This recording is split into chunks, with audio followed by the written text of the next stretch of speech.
उत्पत्ति 7, नूह के जहाज और जल प्रलय की कहानी। 1.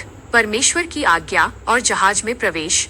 जब पृथ्वी पर चारों ओर बुराई, हिंसा और पाप बढ़ गया, तो परमेश्वर ने सृष्टि को नष्ट करने का निर्णय लिया। लेकिन नूह एक धर्मी और पवित्र पुरुष थे। परमेश्वर ने नूह को एक विशाल जहाज, आर्क बनाने को कहा था।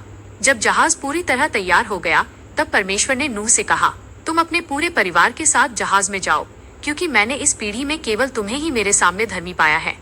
परमेश्वर ने नूह को निर्देश दिया कि वे हर प्रकार के शुद्ध पशुओं, क्लीन एनिमल्स में से 7-7 जोड़े, नर और मादा, और अशुद्ध पशुओं में से 2-2 जोड़े जहाज में रख ले, ताकि जल प्रलय के बाद उनकी प्रजाति बची रहे। इसके साथ ही आकाश के पक्षियों के भी 7-7 जोड़े जहाज में लाए गए। 2. महाविनाश की शुरुआत। नूह की आयु उस समय 600 वर्ष थी।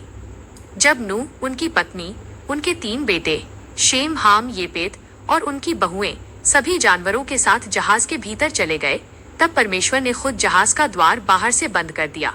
इसके ठीक 7 दिन बाद पृथ्वी पर जल प्रलय का प्रकोप शुरू हुआ। ये नूह के जीवन के 600वें वर्ष के दूसरे महीने का 17वां दिन था। अचानक पृथ्वी के भीतर के गहरे सोते फूट पड़े और आकाश के झरोखे, खिड़कियां खुल गए। पृथ्वी पर लगातार 40 दिन और 40 रात मूसलाधार बारिश होती रही। 3. जल का प्रकोप और सर्वनाश। पानी इतनी तेजी से बढ़ा कि जहाज जमीन छोड़कर ऊपर उठ गया और पानी की सतह पर तैरने लगा।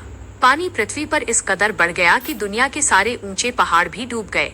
पहाड़ों की चोटियों से भी लगभग 15 हाथ, लगभग 22 फीट ऊपर तक पानी भर गया। इस महाविनाश में पृथ्वी पर रहने वाला हर जीवित प्राणी नष्ट हो गया।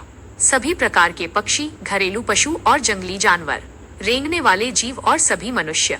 जल प्रलय ने उस सब कुछ का अंत कर दिया जिसमें जीवन की सांस थी। केवल नूह और उनके साथ जहाज में मौजूद प्राणी ही जीवित बचे। 4.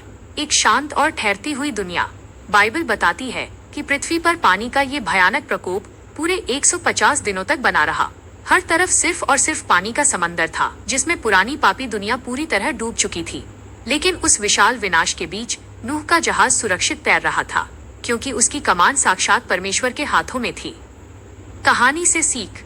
उत्पत्ति 7 की यह कहानी हमें सिखाती है कि चाहे चारों तरफ कितनी भी बुराई क्यों न हो, यदि हम सच्चाई और धर्म के मार्ग पर चलते हैं, तो ईश्वर हमारी रक्षा जरूर करते हैं। नूह का जहाज केवल लकड़ी का ढांचा नहीं, बल्कि अटूट विश्वास और सुरक्षा का प्रतीक था।